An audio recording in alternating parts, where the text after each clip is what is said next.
OTDR, optical time domain reflectivity.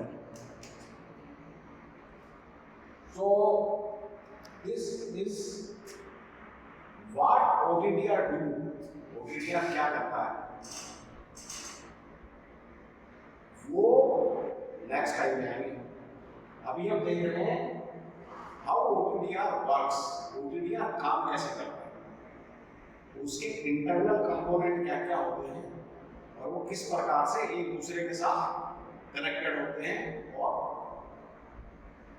सारे मिलके काम करके हमें जो रिजल्ट एक चाहिए होता है वो हमें देखते हैं स्क्रीन पे लाके.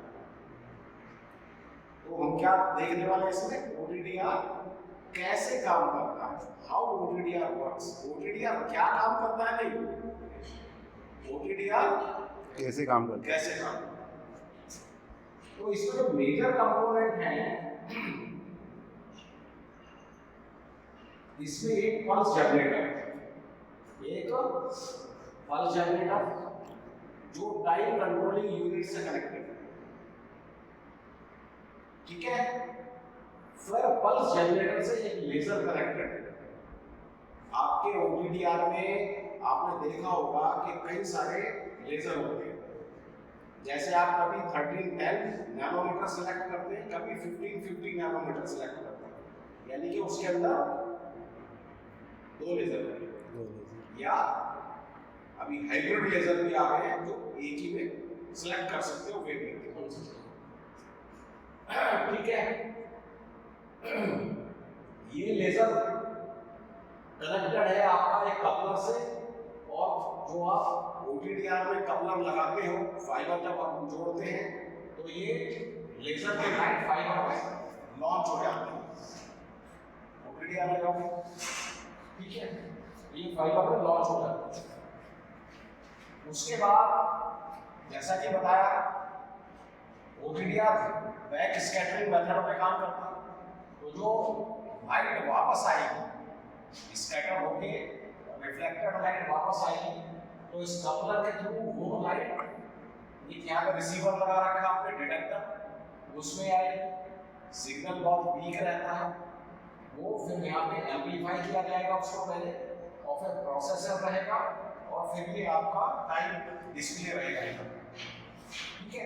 तो अब मैं थोड़ा सा इनको एक्सप्लेन करता हूँ थोड़ा सा.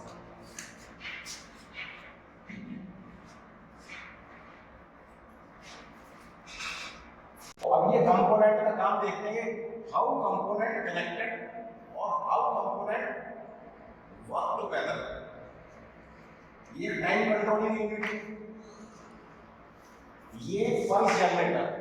पल्स जनरेटर कुछ नहीं होता, एक स्विच होता है, उसको कितने टाइम ऑन रहना है कितने टाइम ऑफ रहना है, दैट्स ऑल, नथिंग. बहुत ज्यादा कॉम्प्लेक्सिटी में जाने की जरूरत नहीं है, अभी हम बेसिक पे बात कर रहे हैं. जब इसकी कॉम्प्लेक्सिटी पे जाएंगे तो नेक्स्ट टाइम करेंगे. तो टाइम यूनिट इस पल्स जनरेटर को बोलेगा, जब हम OTDR में सेट करते हैं कि हमको पल्स कितनी पल्स चाहिए. OTDR में जब हम इसको ऑन करते हैं तो जब हम सेटिंग में जाते हैं तो इसमें पल्स विड्थ करके आता है. पल्स विड्थ, पल्स विड्थ माने पल्स जो लाइट है वो कितनी देर हमें ऑन रखना, how much time it should be on and how much time it should be of. तो जैसे अभी इसमें बाय डिफॉल्ट 10 नैनो सेकंड है, तो 10 नैनो सेकंड का मतलब ये हुआ, ये जो 10 नैनो सेकंड है हमने कहां पे फीड किया, टाइम कंट्रोलर को. ये जो हमको 10 नैनो सेकंड दिख रहा है means this is the value of time controller. Time controller इसको ये बताएगा पल्स जनरेटर. अभी हम इसको बिल्कुल बेसिक लेवल पे बात करते हैं, तो हम इसको एक स्विच मान रहे हैं, एक स्विच है. तो पल्स जनरेटर इसको बोलेगा कि आपको 10 nano second on and 10 nano second off, no more complicity. ये इसको बताएगा आपको 10 नैनो सेकंड के लिए ऑन रहना है, 10 नैनो सेकंड के लिए ऑफ रहना है. जब ये ऑन और ऑफ होगा तो चूंकि इससे एक लेजर हमने कनेक्ट कर रखी है, इससे एक लेजर हमने कनेक्ट कर रखी है, तो वो लेजर 10 नैनो सेकंड के लिए ऑन हो जाएगी।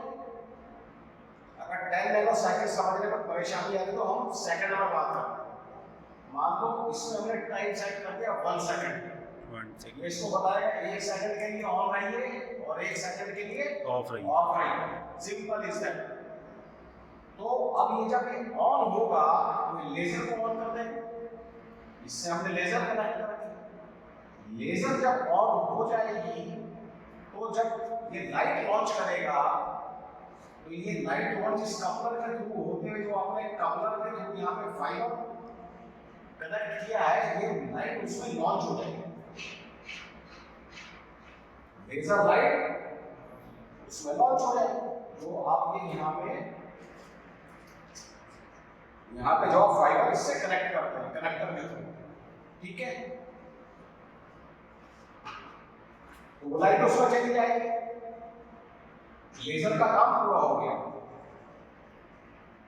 Laser has done its work.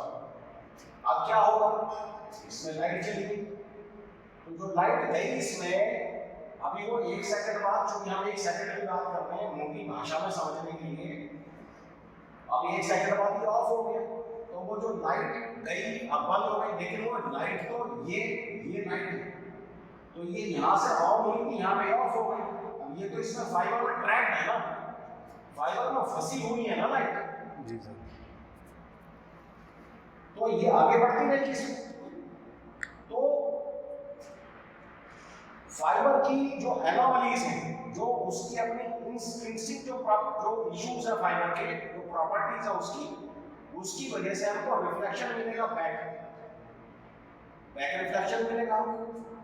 2-3 type का होता है, वो पिछली क्लास में बताया था, है ना, कितने टाइप का रिफ्लेक्शन आपको। तो ये अब लाइट वापस आएगी, एक वीक सिग्नल्स वापस आएंगे उस कपलर के थ्रू होते हुए हम इस डिटेक्टर में ले लेंगे। ये डिटेक्टर कुछ नहीं है, एक फोटो डिटेक्टर है, रिसीवर जिसको बोलते फोटो डिटेक्टर। इसमें लाइट आ जाएगी रिफ्लेक्टेड, उसको हम यहाँ पे एम्पलीफाई कर लेंगे। क्योंकि वो सिग्नल इतना वीक है कि हमारे कंपोनेंट प्रॉपर्ली काम नहीं कर पाएंगे, तो वो लाइट यहाँ पे पहुंच जाएगी, एम्पलीफाई हो जाएगी, और एम्पलीफाई होकर वो प्रोसेसर में आ जाएगी। इसको प्रोसेसिंग कर लेंगे, इसको कोड्स पढ़ लेंगे, और ये प्रोसेसर जो है ये भी टाइम कंट्रोलर के साथ जुड़ा हुआ, ठीक है। तो हम एक लॉगरिथम बनाते हैं, उसमें क्या लिखते हैं कि जो हमने पहले 1 सेकंड के लिए ऑन की थी लाइट, उसका कोड क्या है। मोटी भाषा में बात कर रहे हैं, डीप में नहीं जाएंगे, फिर कॉम्प्लेक्स हो जाएगा बहुत ज्यादा। अभी पहले हम बेसिक ले लेते हैं, फिर उसके बाद कॉम्प्लेक्स में भी जा सकते हैं। तो इसने इस पल्स पे कोड लगा दिया था कि आपका नाम रामलाल है, कि आपका नाम श्यामलाल है, इनको एक नाम दे दिया। जैसे यहाँ पे इस पल्स को नाम दिया 4, या इसको देख लेते हैं पहले वाले को, इसको कोड दिया 1, मतलब एक नाम दे दिया। अब ये लाइट आगे चली जा रही है, तो ये रिफ्लेक्टेड बैक होकर जब यहाँ पे वापस आएगी, तो इन्होंने टाइम कंट्रोलर ने प्रोसेसर को भी बता दिया था कि हमने इतने बज के इतने मिनट पे स्विच ऑन किया है।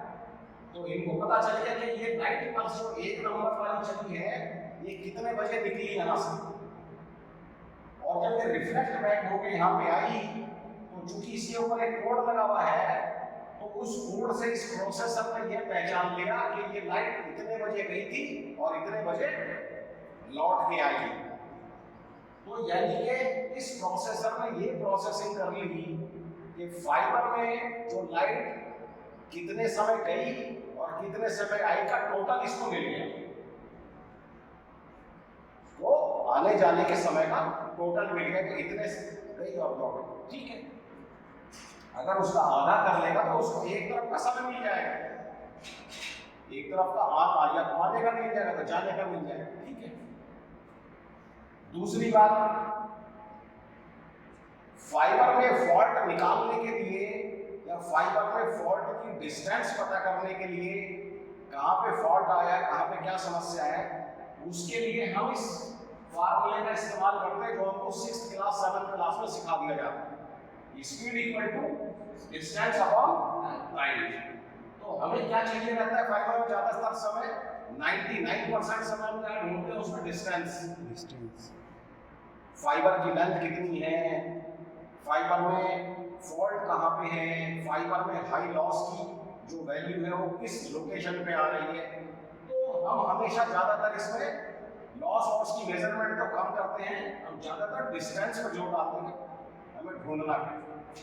तो अब टाइम तो हमें मिल गया, ये प्रोसेसर टाइम हमें मिल गया, अब हमें चाहिए स्पीड कि लाइट किस स्पीड से ट्रेवल कर रही है इसमें।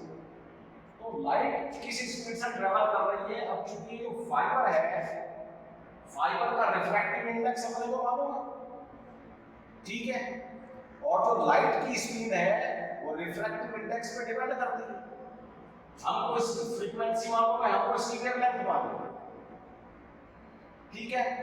तो अगर आप एक मोटी भाषा में दोबारा से बात करें तो जो लाइट स्पीड होती है, light speed c equal to mu lambda, c equal to mu lambda, frequency और वेवलेंथ। किसी भी इलेक्ट्रोमैग्नेटिक वेव की फ्रीक्वेंसी और वेवलेंथ अगर हमें पता हो, हम उनको मल्टीप्लाई कर दें तो हमारे पास स्पीड ऑफ दैट वेव निकल आएगी। और लाइट की स्पीड कितनी होती है, तो फ्रीक्वेंसी और ये हम मल्टीप्लाई कर देंगे तो हमारे पास लाइट की स्पीड निकल आएगी। दैट इज मोर और लेस, ये कल लिखा था कितना है, मीटर पर सेकंड, जिसको मोटी भाषा में 3 लाख किलोमीटर पर सेकंड बोलते हैं, वो किलोमीटर में बोलते हैं, ये मीटर है। क्योंकि हमें सारे जो इसके यूनिट्स हैं वो एमकेएस सिस्टम में रखने पड़ेंगे, मीटर किलोग्राम सेकंड में रखने पड़ेंगे, तो हमने इसको मीटर में कन्वर्ट किया। तो जब ये, अब मान लीजिए इस ग्लास का जो कांच की जो कोर, जो हमारे फाइबर की कोर है, हमें फाइबर की कोर का रिफ्रैक्टिव इंडेक्स मालूम है, क्योंकि वो तो हमने बनाया है, वो तो हमारे पास बन के आया है, उसके साथ सपोज करो जो फाइबर हम यूज कर रहे हैं उसका कोर का refractive index for example, not exact, for example 1.465, तो this value is now divided by 1.465, तो c equal to mu lambda upon refractive index. तो हमारे पास इसमें जो पल्स चल रही है उसकी स्पीड निकल आएगी। जैसे हमने ये फॉर एग्जांपल लिया था, जब हम इसको इससे डिवाइड करेंगे तो मोटा मोटी ये कितना है, ये 10 करोड़ मीटर, ये सिर्फ 2 करोड़ मीटर रहेगा। ये जो ये वैल्यू है इसको आप 0 मान लो समझने के लिए, मतलब 2 करोड़ मीटर पर सेकंड जा रही है लाइट स्पेस में, जो उसकी एक्चुअल स्पीड होती है वैक्यूम में। तो जो ग्लास हमने यूज किया वहां पर उसकी स्पीड कितनी रहेगी, 2 करोड़ मीटर पर सेकंड, स्पीड घट गई। चलो ये तो फॉर एग्जांपल। तो अब हमारे पास क्या है, ये जो पल्स हमने फीड करी है इसमें, तो पल्स हमने फाइबर में लॉन्च करी थी, तो उसकी हमें स्पीड भी मिल गई, उसकी हमें स्पीड मिल गई, बस स्पीड मिल गई, टाइम मिल गया, डिस्टेंस हम निकाल लिए। So this is the working principle of OTDR, optical time reflectometer. Next time we will see what OTDR do. This is how OTDR do. Okay?